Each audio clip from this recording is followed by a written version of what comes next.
Commander Elena Vasquez stood inside the mobile command center and stared at the screen. The numbers made no sense. Her team had been working on the far side of the moon for 3 weeks now. They were supposed to study rocks and take samples. Nothing special. Just another science mission in the Daedalus crater. But then the sensors picked up something strange. It was 200 meters below the surface. The readings showed a shape that was too perfect to be natural. Straight lines, right angles. The computers said it was older than the moon itself. That was impossible. The moon was 4.5 billion years old. Elena looked at her chief engineer. His name was Marcus Webb. He had been checking the equipment all morning. Is the drill ready? Elena asked. Marcus nodded. Yes, but Commander, if those readings are correct, we might want to wait for instructions from Earth. Elena shook her head. That will take hours. We drill now. The drilling took 6 hours. When they finally broke through, the sensors went crazy. The material was like nothing in any database. It was metal, but it conducted electricity perfectly even in the freezing cold of space. Scientists on Earth had been trying to make material like this for decades, but this was just the beginning. They sent a camera down into the hole. What they saw made everyone in the command center go silent. It was a ship. A massive ship. 3 kilometers long. It sat in a perfect vacuum pocket, preserved like it had been built yesterday. Elena suited up with 3 other crew members. Lieutenant Yuki Tanaka, Dr. Sarah Chen, and Marcus. They descended into the darkness using cables and lights. When they reached the ship, Elena put her gloved hand on the hull. The metal was smooth. Too smooth. Her helmet sensors could not find a single scratch or dent. The ship looked brand new. They walked along the hull for 20 minutes before they found an opening. It looked like an airlock. There were symbols next to it. Strange symbols that seemed to move when Elena looked at them. She blinked and looked again. The symbols had changed. Did you see that? Yuki asked. I saw it, Elena said. Her heart was beating fast. Dr. Chen moved closer to the airlock. She reached out carefully. The moment her glove touched the surface, the airlock began to open. There was no sound in the vacuum, but they could see the door sliding into the wall. It responded to her touch, Marcus said. His voice was shaking. Like it was waiting for us. Elena made the decision. We go in. Stay close and keep your cameras running. They stepped through the airlock. Lights came on automatically. Soft blue lights that ran along the walls. The corridor was wide enough for all 4 of them to walk side by side. The walls were covered in more symbols. These symbols moved too. They flowed like water, changing shape every few seconds. After 5 minutes of walking, they reached a large chamber. It was the bridge. Elena knew it the moment she saw it. There were stations arranged in a circle. In the center was a pillar of light that stretched from floor to ceiling, and then they heard it. A sound in their helmets. Impossible because they were in a vacuum, but all 4 of them heard it clearly. It was a voice. Many voices speaking at once. Speaking in English, and Russian, and Chinese, and every other language Earth had ever known. The voice said the same thing in all languages at the same time. Turn back. Mathematics ends here. Elena felt cold. Colder than the lunar surface. She looked at the pillar of light in the center of the bridge. Inside the light, she could see shapes moving. Geometric shapes that hurt to look at. Triangles with 4 sides. Circles that had corners. Objects that existed in more dimensions than her mind could process. Commander, Yuki said quietly, my suit computer just crashed. All of them. Every system just went offline for 3 seconds. Then they came back on. But the time is wrong. My clock says we have been here for 6 hours. But we only just arrived 10 minutes ago. Elena checked her own suit. Same thing. The clocks were all different, each one showing a different time. Marcus had been inside for 10 minutes according to his computer. Dr. Chen had been inside for 3 days, but they had all entered together. Time is not working right in here, Dr. Chen said. She was a physicist. She understood these things better than anyone. We need to leave now. But Elena could not move. She was staring at something on one of the stations. There were bodies there, 3 of them. They were not human. They had strange shapes. Their bodies twisted in ways that made no sense. Some parts looked solid. Other parts looked like they existed in different places at the same time. These were the aliens who built the ship. And they were dead. Long dead. What killed them? Marcus asked. Elena moved closer. She could see now that the aliens had crystalline structures inside their bodies, like computer circuits made of diamond. Their organs were arranged in patterns that served no biological purpose she could understand. Some of them seemed to exist in multiple states at once. And then she saw the warning. It was displayed on every screen in the bridge. The message was clear even though it used no words, just images. Images of the ship flying through space. Images of the crew trying to use the engines. Images of reality itself breaking apart around them. The aliens had built an engine that could change the rules of physics. An engine that ran on pure logic and mathematics. But something had gone wrong. The engine had worked too well. It had created zones where the normal laws of the universe no longer applied. "We have to report this," Elena said finally. "Earth needs to know what we found." They turned to leave. But as they did, Elena heard the voice again. This time it spoke only to her. "You are different. You think in ways we could not. Perhaps you will succeed where we failed. But beware. We called something when we activated this ship. It has been listening for billions of years, and now it knows you are here." Elena ran. They all ran. Back through the corridors. Back to the airlock. Back up the cables to the surface. When they finally made it back to the mobile command center, they were shaking. Elena sent an emergency message to Earth. Priority 1, highest level. She told them everything. About the ship. About the warning. About the voice. The response came back 2 hours later. A science team was being assembled. The best minds on Earth. They would arrive in 1 week. But Elena could not shake the feeling that 1 week would be too long. Something was coming. The ship was still transmitting. She could feel it. A signal sent out into the darkness of space. A signal that had been calling for 4 billion years. And now finally something was answering. The science team arrived exactly 1 week later. 6 of the best scientists Earth had to offer.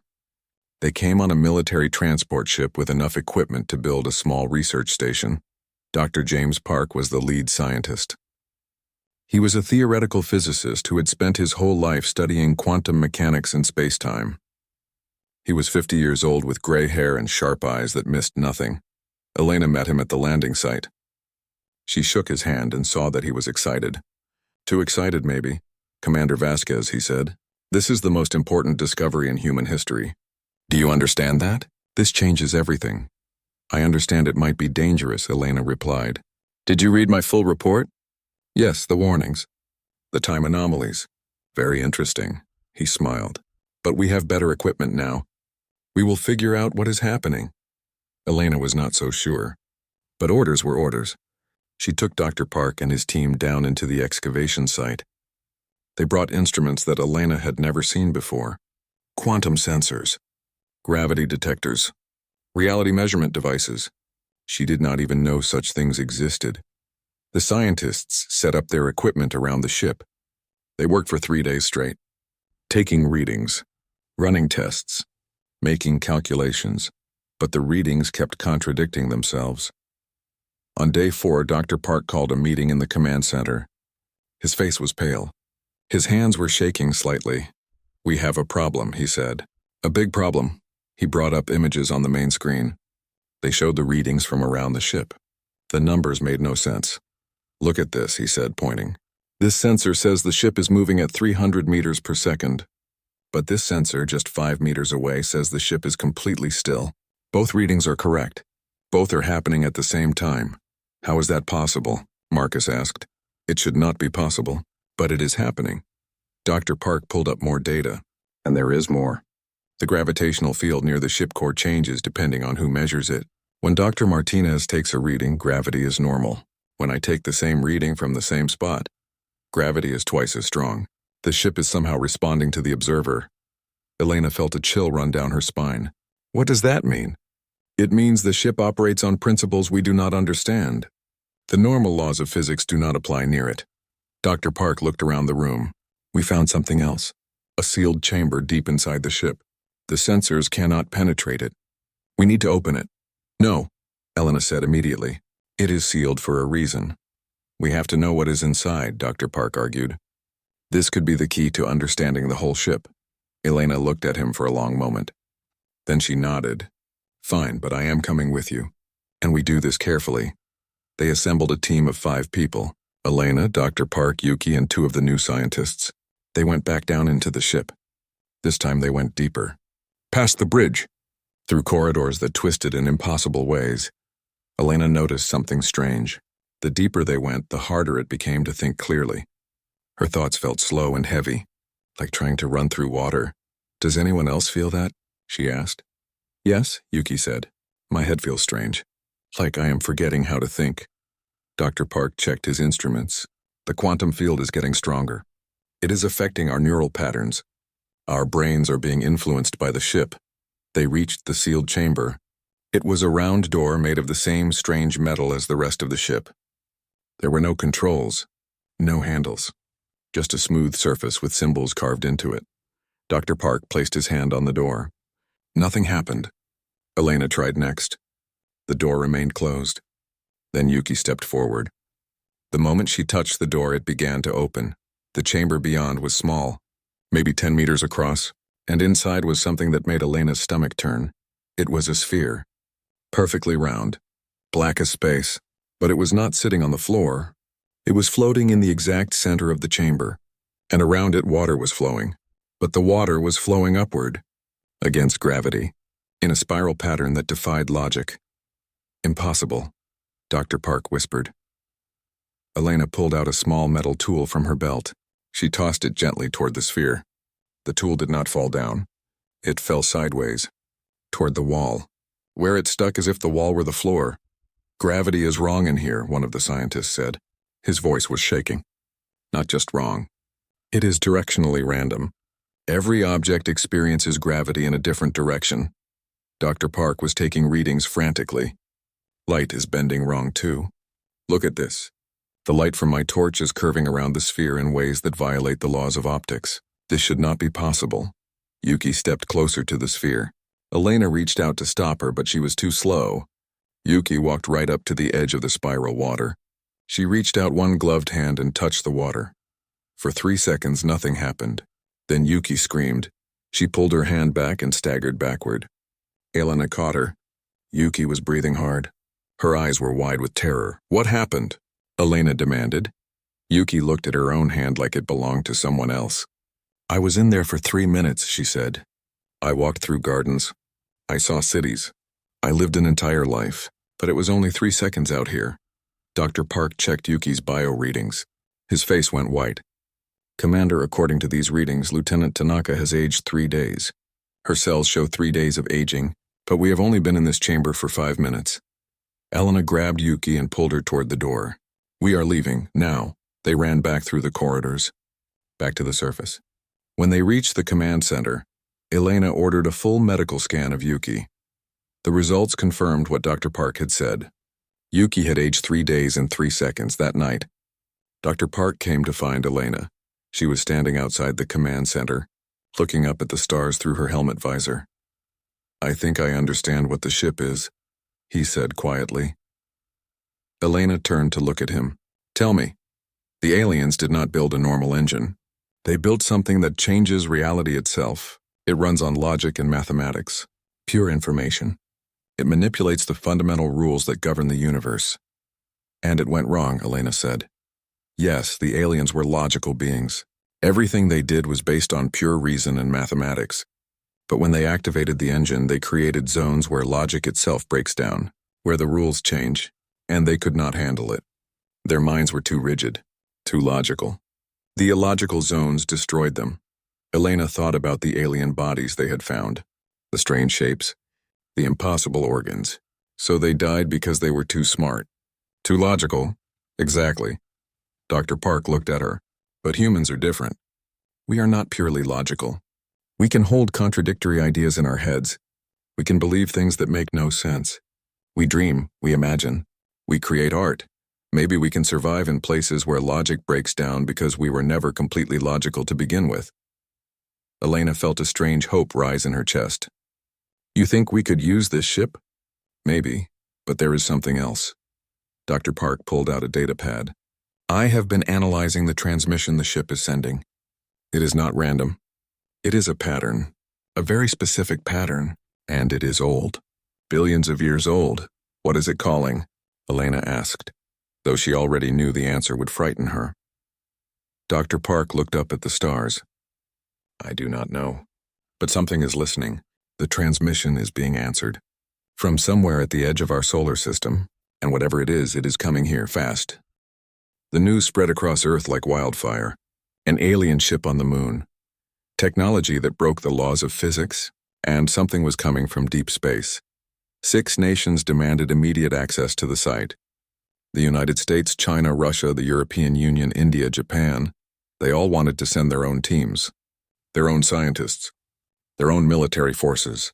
Elena received 50 messages in one day. Orders from Earth, conflicting orders. Some told her to wait.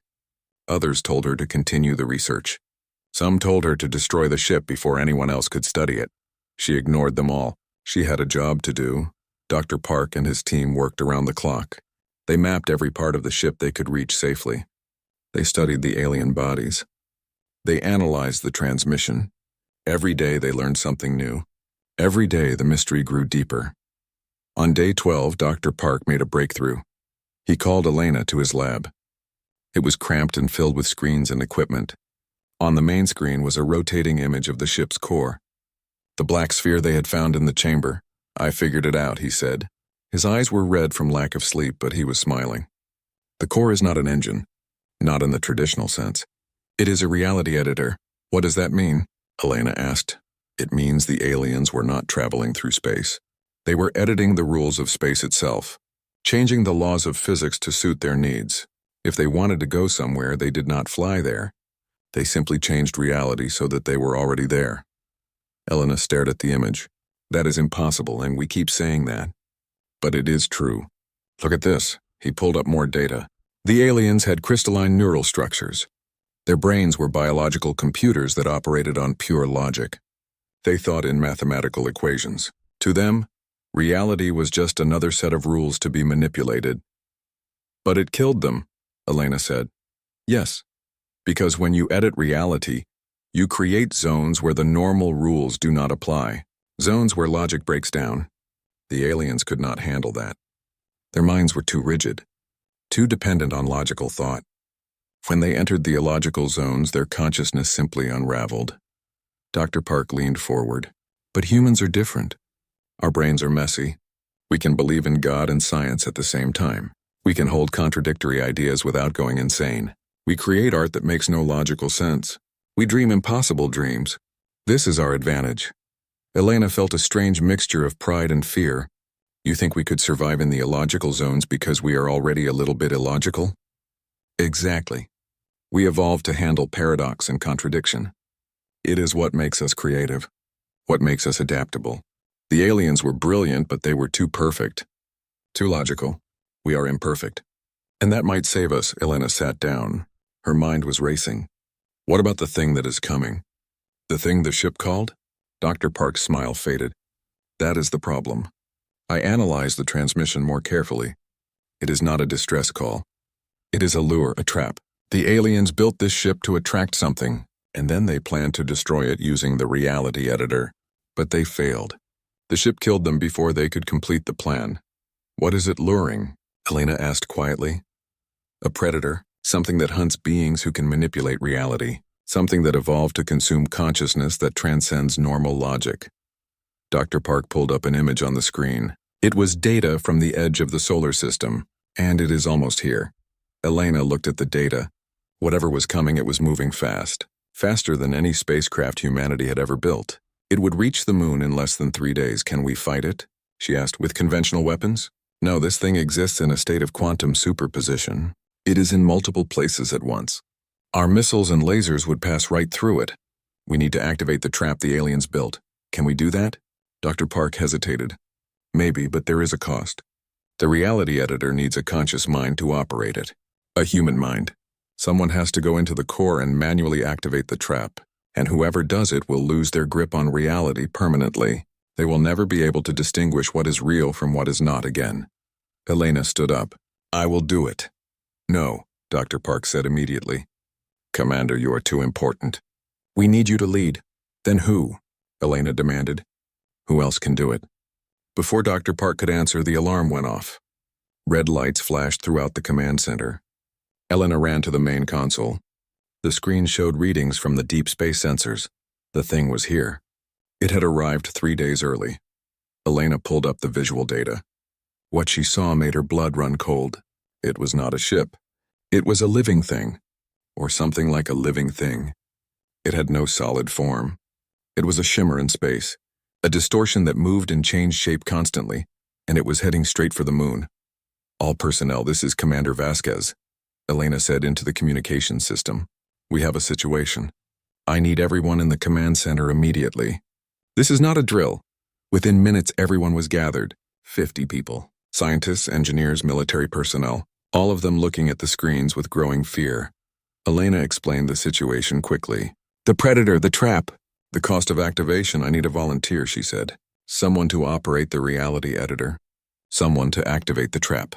You will lose your sanity, your ability to know what is real. But you might save everyone on Earth." The room was silent for a long moment. Then Yuki stood up. "I will do it," she said quietly. "No," Elena said. "Yuki, you already aged 3 days. You have done enough." "That is exactly why it should be me," Yuki replied. "I have already been inside the illogical zone. I know what it feels like. I can handle it better than anyone else here." Marcus stood up next. "I am going with you. You should not do this alone." Then Dr. Chen stood. Then another scientist. Then another. One by one, people stood up, until more than half the room was standing. Elena felt tears sting her eyes.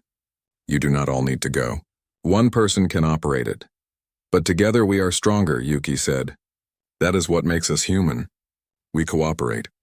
We work together, even in the face of impossible odds." Dr. Park was studying his screens. "She is right. The more minds we link together through the reality editor, the more powerful the effect. We could create a zone of anti-logic so strong that the predator could not survive it." Elena looked around the room at all the brave faces, people ready to sacrifice their sanity for Earth, for humanity, for each other. "Then I am coming too," she said firmly. "We do this together. All of us," Dr. Park nodded. "We have 2 hours before the predator reaches us. We need to move fast. Everyone suit up. We are going into the ship, into the core, and we are going to finish what the aliens started." As they prepared, Elena sent one final message to Earth. She told them what they were about to do. She told them that if they succeeded, humanity would have proven itself capable of something the brilliant aliens could not do. They would have survived where pure logic failed, and if they failed, at least they would fail together. As humans, imperfect, illogical, but never giving up. They descended into the alien ship one final time. 28 people. Elena led the way. Behind her came Yuki, Marcus, Dr. Park, and 24 others. All volunteers, all knowing they might never see reality the same way again. The ship seemed to know they were coming. The lights grew brighter as they walked. The symbols on the walls moved faster. It was like the ship was waking up after billions of years of sleep.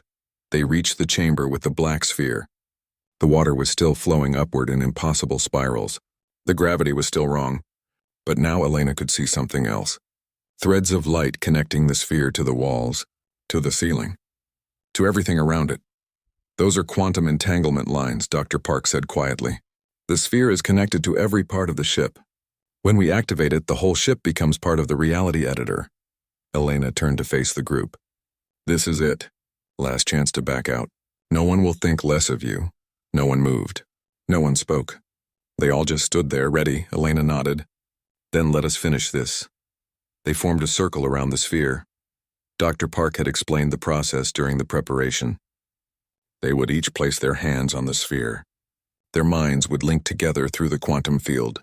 They would become a single consciousness capable of operating the reality editor.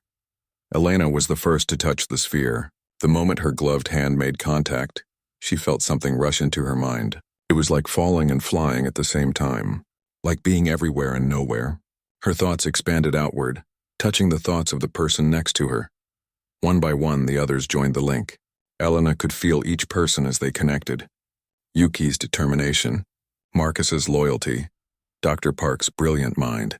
The fear and courage of all 28 humans became one shared experience, and then they saw it.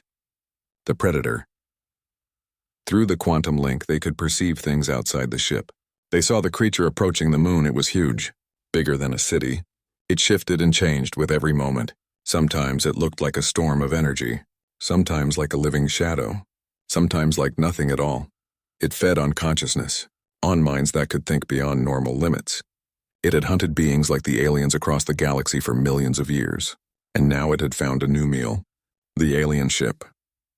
And the humans inside it. The Predator descended toward the lunar surface. It moved through space like a knife through water, ignoring physics, ignoring reality itself. Back on the surface, the remaining crew watched in horror. They could see the thing on their sensors now. It was unlike anything in their databases. Their weapon systems could not even lock onto it. The Predator reached the lunar surface. It flowed across the regolith like oil, heading straight for the excavation site, straight for the ship. Inside the chamber, Elena felt the Predator's approach. Through the quantum link, she could sense its hunger, its ancient malice. It had consumed countless civilizations, entire species that had reached for the stars and touched something beyond their understanding. But humanity was different. Elena could feel that difference now. The aliens had been pure logic. Their thoughts moved in straight lines. Perfect mathematics. Beautiful equations, but rigid, brittle. Human thoughts were messy, chaotic, full of contradictions and paradoxes. They believed impossible things. They felt emotions that defied logic. They created art that served no evolutionary purpose. They loved. They hoped. They dreamed. And that was their strength. Now, Dr. Park's voice echoed through the quantum link. Activate it now. Elena pushed her consciousness into the sphere, into the reality editor. She felt the others do the same. 28 human minds working as one, pouring their thoughts and feelings and contradictions into the ancient machine. The sphere began to pulse. Slow at first, then faster. Light exploded from it in waves. Not normal light. This light had texture, sound, emotion. It was consciousness made visible. A bubble of altered reality expanded from the ship, growing larger with each pulse. Inside the bubble, the normal laws of physics no longer applied. Gravity pointed in random directions. Time flowed backward and forward simultaneously. Light became solid. Darkness became liquid. 2 + 2 could equal 5, or 3, or both at the same time. Circles had corners. Triangles had infinite sides. Up was down, was left, was right, was inside out. It was a zone of pure anti-logic, where reason went to die. The Predator entered the bubble. For a moment, nothing happened. The creature continued to flow forward, confident, hungry. It had evolved to hunt in illogical spaces. It thrived where normal beings went mad. But human illogic was different. The aliens had created illogic through mathematics, through equations that produced impossible results, clean, precise, predictable in their unpredictability. Human illogic was born from emotion, from imagination, from the part of the mind that painted pictures and wrote poetry and fell in love for no good reason. It was wild, chaotic, beautiful, and terrible. The Predator tried to adapt. It shifted form, changed strategies.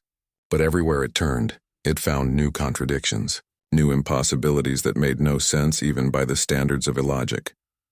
Elena could feel the creature's confusion through the quantum link. It was like watching a computer try to divide by zero. The Predator's consciousness began to fracture, split, unravel. It tried to escape, but the bubble was expanding too fast, growing larger with each pulse, fed by 28 human minds that refused to give up, that held hope and fear and courage and doubt all at the same time without breaking. The Predator collapsed inward, its form becoming unstable. It existed in multiple states at once but could not maintain coherence. It was both dead and alive, both here and gone, both everything and nothing, and then it was simply gone, compressed into a single point of quantum uncertainty, a singularity where all possibilities existed and none existed, a place where even a predator of illogic could not survive. The bubble stopped expanding. The sphere stopped pulsing. Slowly, reality began to reassert itself inside the chamber. Gravity found its proper direction. Time flowed forward again. Light behaved like light. Elena opened her eyes. Or maybe she had never closed them. It was hard to tell. Everything felt strange, wrong and right at the same time. She looked at her hands. They seemed solid, but she could also see through them. See the atoms and the spaces between atoms. See the quantum probability clouds. See past and future versions of her hands overlapping. Around her, the other 27 were having similar experiences. They had survived. But they were changed. They could perceive reality in ways no human had before. They saw the world in layers, probability and possibility and actuality all at once. Dr. Park laughed. It was a sound of wonder and madness mixed together. We did it. We actually did it. We beat something that killed beings far more advanced than us. Did we? Yuki asked. She was looking at her own hands with fascination and horror. Or are we still in there? Maybe this is all in our minds. Maybe we never left. Elena realized Yuki was right. They could not be sure anymore. The boundary between real and unreal had dissolved for them. They would spend the rest of their lives never quite certain what was true and what was illusion. But that was the cost. And they had paid it willingly. Come on, Elena said. Let us go back to the surface. The others will be worried. They walked back through the ship, past the bridge, through the corridors, back to the airlock, back to the cables that would take them up. As they climbed, Elena looked up at the Earth hanging in the black sky above the moon. Beautiful, blue and white and green. Home. They had saved it. With their messy, illogical, wonderfully human minds, they had succeeded where pure logic and reason had failed, and that was worth any cost. 6 months had passed since the battle. 6 months since humanity proved it could survive in places where reason ended. The alien ship still sat in its crater on the far side of the moon, but now it was surrounded by a permanent research station. Lunar Station Paradox, they called it, a fitting name for a place that existed at the edge of logic. Elena stood in the command center of the new station. She looked different now. Her eyes saw things others could not see. She watched probability waves collapse into reality. She saw the quantum foam that made up empty space. She perceived time as a landscape rather than a river. Sometimes she was not sure if she was awake or dreaming, but she had learned to live with that uncertainty. They all had. The 28 volunteers who had linked minds in the alien ship. They were different now, changed forever. The world called them heroes, but Elena knew they were something else.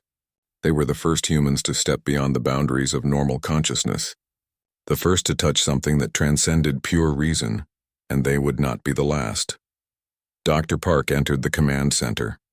He carried a data pad and wore the same distant expression they all had now.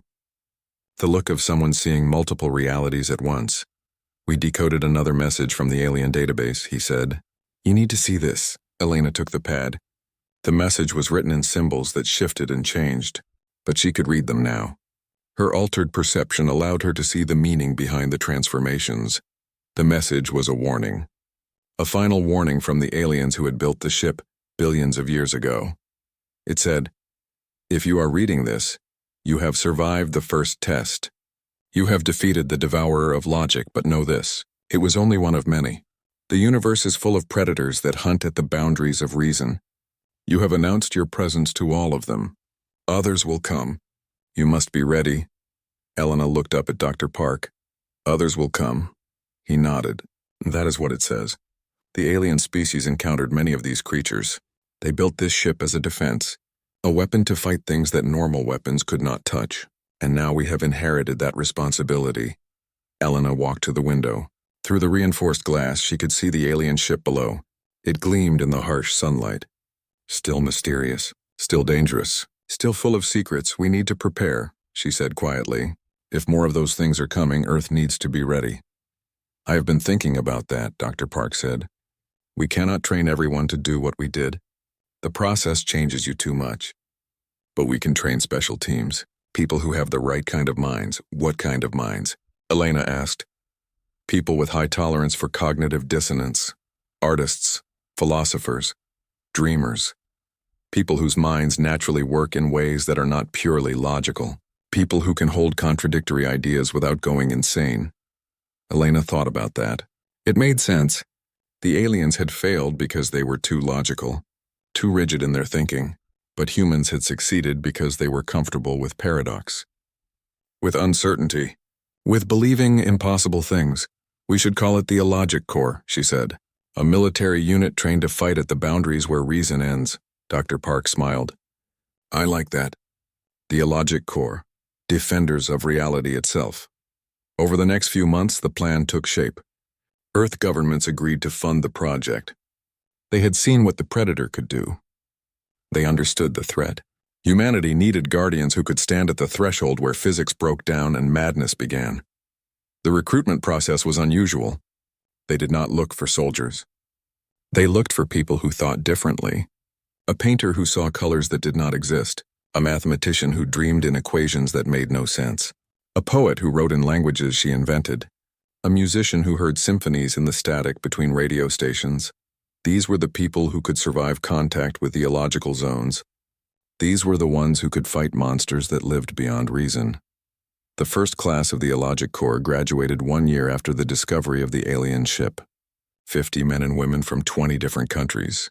They trained on the moon, learning to navigate the zones around the alien ship where reality became fluid, learning to use their imagination as a weapon, learning to think in ways that no military manual could teach. Elena became the first commander of the Illogic Corps. She wore a uniform that seemed to shift colors when you looked at it from different angles. The insignia on her shoulder was a symbol that changed shape, a fitting emblem for people who defended the boundaries of reality. Yuki became her second in command. Marcus led the engineering division. Dr. Park continued his research into the alien technology. Together they built something new, something humanity had never needed before, a defense against the impossible. 2 years after the initial discovery, they detected another signal. Something was approaching from deep space, something that moved in ways that violated the known laws of physics. The Illogic Corps deployed immediately. They went out in ships that humanity had built, using principles learned from the alien vessel. Ships that could navigate the spaces between logic and chaos. Elena led the mission. They encountered the new threat at the edge of the solar system. It was different from the first predator. This one was older, stranger. It existed partially in dimensions humans could not perceive. But the Illogic Corps was ready. They deployed the reality editor technology, created zones of controlled chaos, used their uniquely human ability to think illogically as both shield and sword. The battle lasted 3 days by Earth time. But inside the illogical zones, time had no meaning. It could have been 3 seconds or 3 centuries. When it ended, the threat was contained. Compressed into a quantum singularity like the first predator, humanity had won again. News of the victory spread across Earth. People celebrated. But Elena knew this was just the beginning. The alien message had been clear. Others would come. Many others. But for the first time in history, humanity was not helpless against threats beyond comprehension. They had found their strength in their weakness, their advantage in their imperfection, their power in their ability to embrace paradox. The aliens who built the ship had been brilliant, logical, perfect in their reasoning. And it had destroyed them. Humanity was illogical, emotional, contradictory, and that would save them. Elena stood once more at the window of Lunar Station Paradox. She looked out at the stars. Somewhere out there, other threats were lurking, other creatures that hunted at the boundaries of reason, but humanity would be ready. They had the Illogic Corps now.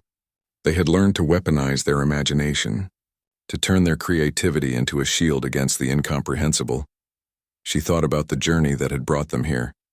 A simple geological survey, a strange reading in the lunar regolith, a discovery that changed everything. They had found an alien ship. They had encountered technology that broke the laws of physics. They had fought monsters that should not exist. And they had won. Not through superior firepower, not through advanced technology. They had won by being human. Beautifully, impossibly, illogically human. Yuki came to stand beside her. Together they watched the Earth rise over the lunar horizon, blue and green and perfect against the black void of space. "Do you think we will ever feel normal again?" Yuki asked quietly. Elena smiled. "What is normal?" "We changed. We evolved. We became something new. Something that can stand at the edge of reality and not fall into madness. That is not a curse. That is a gift." "A gift that came at a price," Yuki said. "All gifts do," Elena replied. "But it was worth it. We saved Earth, we saved humanity, and we proved something important." "What did we prove?" Elena turned to look at her friend. "We proved that reason has limits, but imagination does not. Logic can only take you so far, but creativity, dreams, the ability to believe impossible things, that can take you anywhere, even to places where mathematics ends and madness begins. We went there, and we came back." They stood in silence for a while, two humans who had touched infinity and survived. Two guardians watching the stars for the next impossibility. Somewhere in the dark between stars, other creatures were moving. Other threats were approaching. The universe was vast and full of mysteries that defied understanding. But humanity was ready now. They had learned to fight with weapons that no other species possessed. Imagination, creativity, the beautiful chaos of human thought. The alien ship had called something from the darkness, something ancient and hungry, but in doing so, it had awakened something else. It had awakened humanity's true potential. The potential to thrive where pure logic failed, to succeed where reason ended. Elena looked out at the infinite black, at the countless stars burning in the void, each one a possibility, each one a new challenge. Let them come, she thought. Let all the monsters of illogic come. Humanity would be waiting, armed with the one thing that no predator could understand or defeat. The power of human imagination. Boundless, unpredictable, magnificently illogical. And in that moment, standing at the threshold where reason ended and possibility began, Elena smiled. Humanity had found its place in the cosmos, not as the most logical species, not as the most advanced, but as the ones who could dance at the edge of madness and call it home. The ones who proved that sometimes being a little bit crazy was the sanest thing you could be.